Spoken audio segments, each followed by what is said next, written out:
zone is for immediate loading and unloading of passengers only. There's no stopping in the white zone. No, the white zone is for loading and unloading, and there is no stopping in the red zone.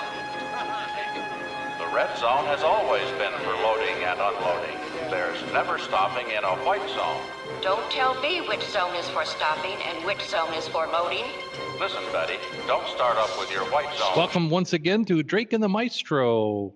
Almost relevant. The shorts. Going to the Bureau of Motor Vehicles set me back health. So I'm clearly not over whatever this virus of iniquity is here. In my brief visit, I somehow managed not to catch that. Yeah, well, I just happen to be lucky. So I'm in the show hole, because I've been watching even You're more binging TV everything. than normal. You got to go back and watch the classics to cleanse your palate.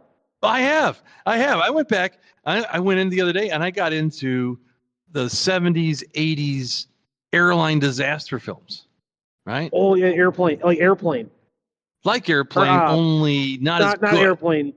Flight. Like the Flight series. The Flight 77. Airport. That's what I knew. It was close to Airplane. I knew it was like something like the Airport. Yeah.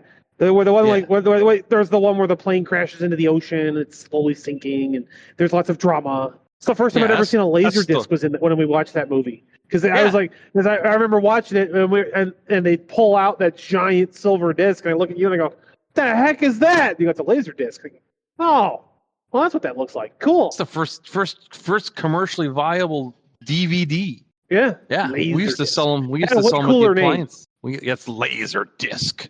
Laser disc. I mean, come on. It's almost we need to get that guy. That guy needs to name the hurricanes. Whoever named the laser disc needs to start naming hurricanes. So, we've had this conversation before, but I'm just saying, we found the guy. Yeah, if he's still alive and willing, So, the name like laser disc. I'm watching the second rate. I'm watching the second rate disasters. Oh, like skydivers? No, that's no better than skydivers. Okay. Like there's one like space flight or something like that. That's is that the one where they parachute from space? No, that's Message from Space, and that's a Japanese thing. And I'm not ready to go watch that again. It's been 40 years since I've seen it, and I don't think it's enough time yet. No, well, parachuting out of the. You could always watch through the Godzilla franchise. Done it. I don't think no. But no, this was pretty good because some of them because I know what I was in for. I know I was in for cheese, right? So I'm like, okay, I'm gonna get cheese, and there might be some camp, but certainly maybe cheese. Some wine. There was whining, and the one was like a supersonic, super duper sonic, hypersonic transport thing that like a Concorde kind of idea. Yeah, it's like Super Concorde. And it gets nudged into outer space accidentally. Cool. Because some capitalist guy that's because that could happen. Because he wants his satellites launched no matter what, and they get in the way, and they have to pull up and light the rockets, and suddenly they're in outer space, and then they can't get back down. Yeah, I think whoever wrote that movie doesn't know how escape velocity works, but sure. No, and you know who wrote it. You know him. You just don't know you know him. Okay. Is it Dick Wolf? Leave us alone, Dick Wolf. Well, it's previous to Dick Wolf. It's a Henry Winkler production. Oh no, not Henry Winkler. Yes. Yeah. They let the Fonz write a movie about a super hypersonic plane that goes into space and produce it in the 70s, and he didn't contact Buzz Aldrin or someone and go, "Hey, is this possible?" Well, they probably had a phone call. Because they did talk about re-entry vectors and stuff like that and burning up and everything, and they eventually used the Columbia shuttle. There wasn't a phone call. He listened to someone else have a phone call while they were watching a space movie, he got snippets of it. Right, yeah. He was in the room with someone else having a phone call, not about space, just having a phone call. They used the Columbia shuttle. They send the space shuttle up eventually to re-enter the atmosphere. Columbia. Right, that's why the Columbia exploded. It was because it had too much work to do after rescuing the people in the thing. Right? Oh, it didn't have mandatory R&R. That's right. They kept sending this Columbia back up, trying to get them rescue supplies and whatever. And so they got 60. Get this. No, wait, no, hold on. They get 16 hours of air left, right? 16 hours of air. So what is the pilot? Who, by the way, the pilot. It's Mr. Brady. It's Robert Reed. Robert Reed's the captain. Did he call Alice? Because Alice might have known how to fix that. So they said, is there anything you need we can send to you? Because the Columbia is on its way to bring you, because they're trying to bring this airlock thing to get people to transfer the space shuttle and get them off the plane. And anyway, so he's like, yeah, it's kind of like people getting hungry. So it's like putting in he's calling in DoorDash. It's gonna be a heck of a surcharge of DoorDash to space. So of all the things, I got 16 hours to live, but send up some food. Send some steaks and some wine while you're at it. And of course, it's NASA, so everything's in a tube, right? Yeah, steak in a tube. It's freeze dried. Hey, it's tube steak in a tube, right? So there's a scene where there's people are going in the escape thing, and then the other people are staying behind, and they're like picking through the food. It's like, oh, that's disgusting. Oh, that's disgusting. Cream corn, it's hemorrhoid cream. This is that's why that was such good entertainment. And then they ride the space shuttle down to use the space shuttle as the heat shield. There's a space part of me that's just really confused about all of this, right? Because clearly the writers had no idea how space works at all. Well, because it's ridiculous. You have to, so they get nudged into outer space, right? They get nudged into outer space, which using their rockets to avoid the satellite is an unauthorized satellite launch, and so they have to use the rockets to avoid a collision to push themselves out of the way, and they end up at the edge of space or whatever, and they end up floating, right? But that's not how space works. If you're flying in the atmosphere, there isn't a sudden imaginary line you cross where you're not floating or you're floating. There is no that line is wide, and it has varying degrees of gravity as you go farther out. So unless they went out to geosynchronous orbit, which I doubt they did, because they would have chased the rocket all the way to where it launched the satellite, you're going to just fall back to Earth and become a plane again. You're still a plane. Right. And that actually was in the movie. Because they're like, well, we only have so many hours up here, and then we're going to start falling to Earth. I'm like, well, okay, then what's the hassle? Oh, well, you're going to light the rockets. Let's go. You're in the atmosphere.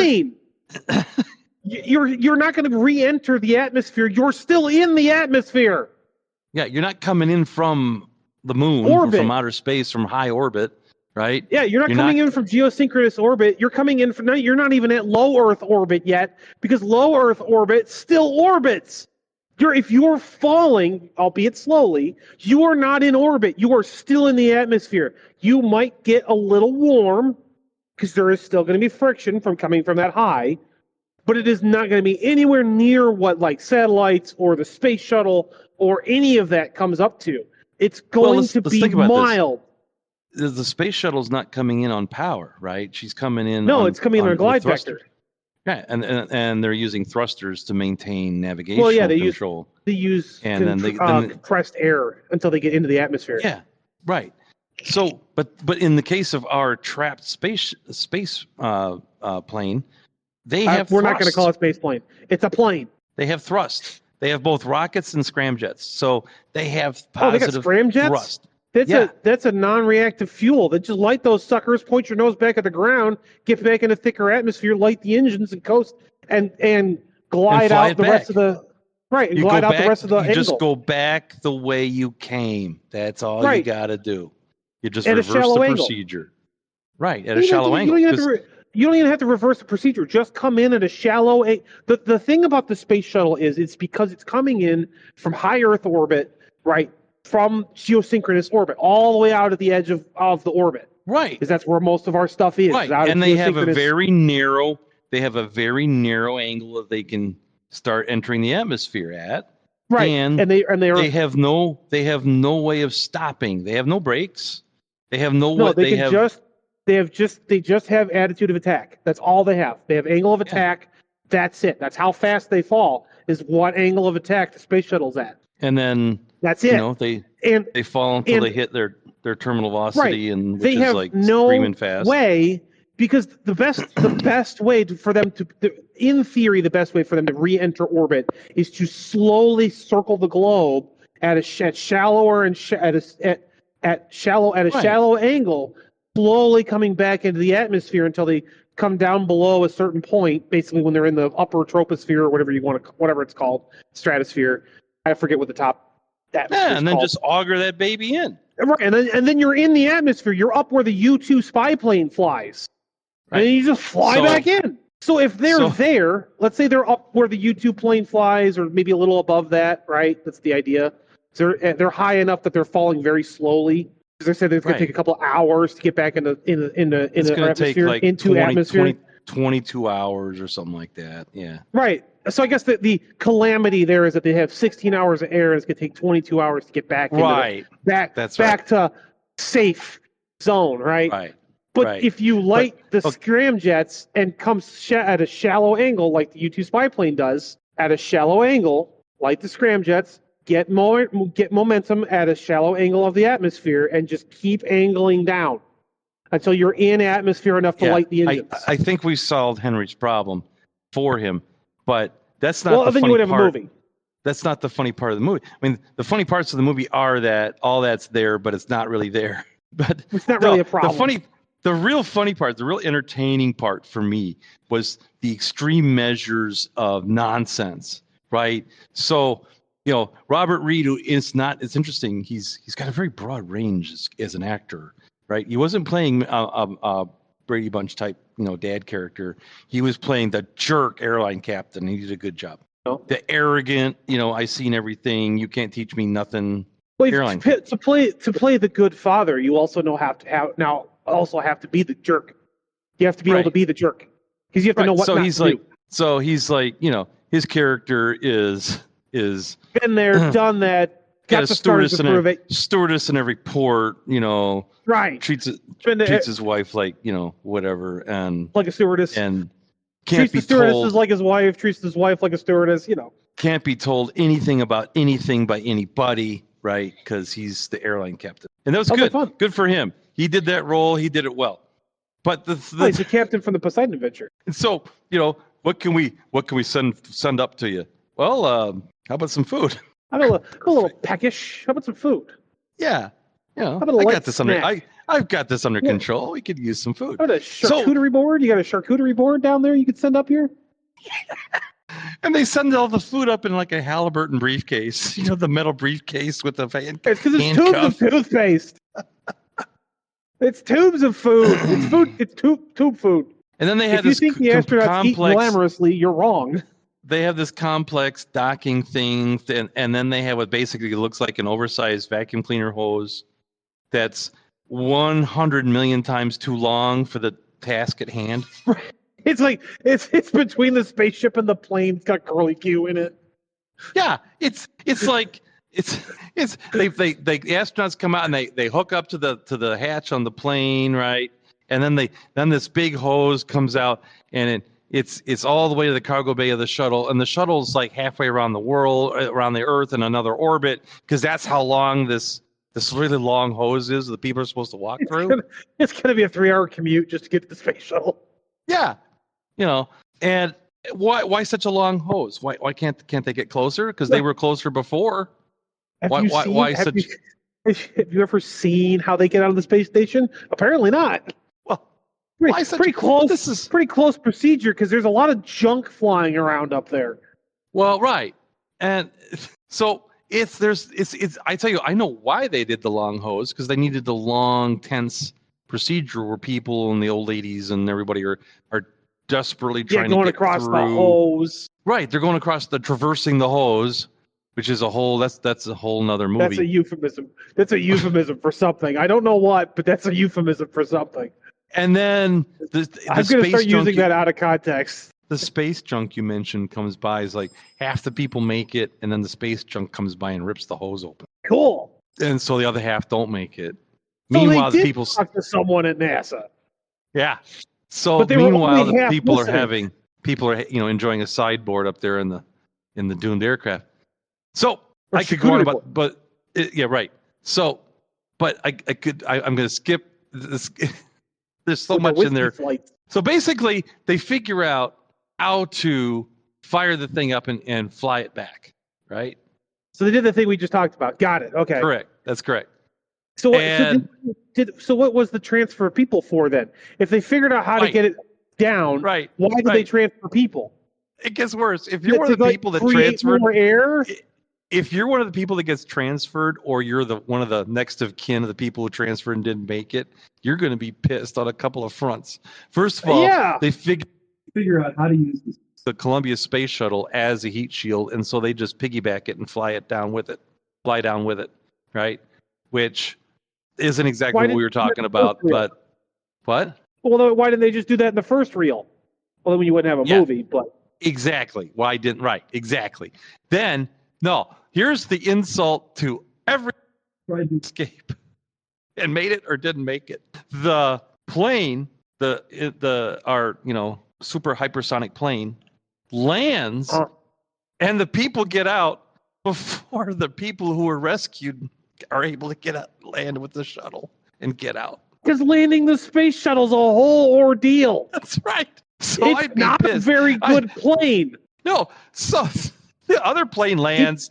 They roll up to a jetway. Everybody's getting off and hugging. Meanwhile, the shuttle's got the chutes open and it's coming down. Right. It's the space shuttle is a slightly more aerodynamic rock. So they get through the ionization layer, right, and where all the heat is generated and everything.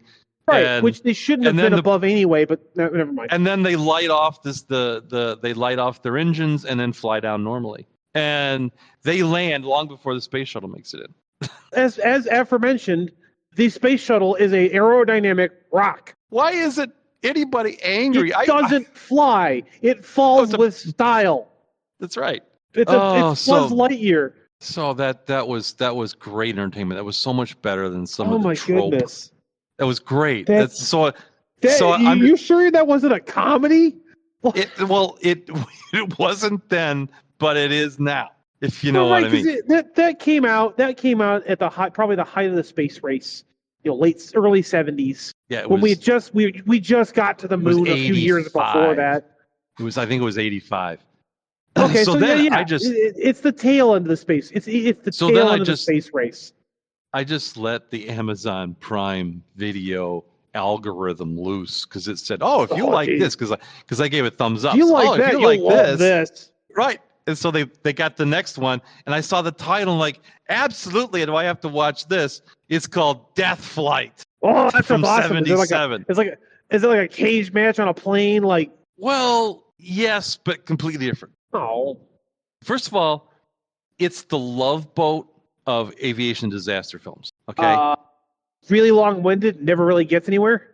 Well, no. That's how I remember the Love Boat. It's got all the stars from other things doing appearances in this one, with a couple of them anchoring. Is it like A-list stars or is it that guys? Oh no! It's A-list people. Okay, like Burgess Meredith, right? I don't know who that is. He's he was a grumpy old man. He was on Batman. I think it was the Penguin. He's a short guy. Oh no, he wasn't short. That's right. Penguin in that show wasn't short. That's the original. For listeners out there, because there have been so many Batman shows, he was the original Penguin with Adam West. Yeah. Back in the 70s. 60s. That's the 60s? It's been that long. Yeah. It's 60s. Wow. Yeah. Okay. Mm-hmm. I guess that's fair because Superman's been around since the 20s. Yeah. So that was great. It was all the cheese of the other one, and the other one had TV stars in it. This one had movie stars, TVs. I mean, Bert Convey's in it. I forget all the rest of them, but it was Tina Louise. Tina Louise is in it, and she obviously finally made it off the island, right? Because Tina Louise was Ginger on Gilligan's Island. Oh, right. So it's all these stars. It's made in '77, in the late '70s, and it's all the stars from the '60s you haven't seen in a decade showing up to do a movie. And it's the Expendables. It's Love Boat. It's the Love Boat of 70s airline disaster films. It's great. Right. It's the Expendables meets Love Boat. So I went through. It's all the A-list stars that you haven't seen in forever. Now going back and doing a movie. Well, right, without the action. Well, you would think with a name like Death Flight, there'd be some action. But no, not so much. It's more of those intense drama things. I hate intense drama. It's just a lot of knowing glances. No, this wasn't knowing glances. This was actually acting. Oh, well, that's back when people had talent.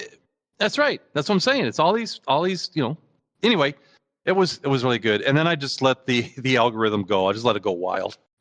And somehow I ended up with some kind of German airline disaster series. Was it called Rammstein? Because, it was some kind of European German evaluation of airline disasters. German. Which was great. Was it in German? It had a German accent.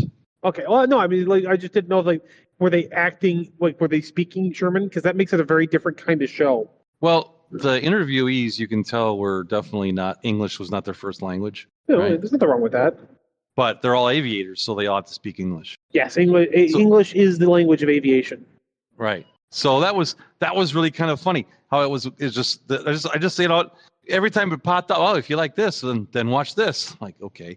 And eventually I just let it go. It's like, oh, this is on next. Yeah, okay, whatever. It was great. So sometimes letting the algorithm take the wheel is fun. Sometimes it leads you down rabbit holes you didn't know existed. It's just, it's whatever. It's always an enjoyable time of airline disasters. We crashed a lot of planes, man. It was great. I keep telling you, if you like plane crashes and you want to listen to a podcast, Black Box Down. It's all plane crashes. I just, okay. And on that note, I guess we need to auger this thing in. Yeah. Because, the listeners need to do something happy. Thanks, everyone, for listening. And once again, we're ending on a plane crash. Yeah. I think that's par for us. Yeah, that's about right. So with that, overthrow a government. See you next time. You're at it. We'll see you next time, and adios. Adios. Adios. Adios, muchachos, compañeros. When you get out of here. Now we get to the portion of the podcast where the Drake fights with the podcast. Not the people of the podcast, right. The actual podcast itself. With the podcast, yeah. So let me see if I can. See you next week. Oh, I'm just gonna have to cut. It's just the way boxing. With your computer. I'm currently boxing with a Swift trailer, so Yep. Time for. I don't think I'm gonna.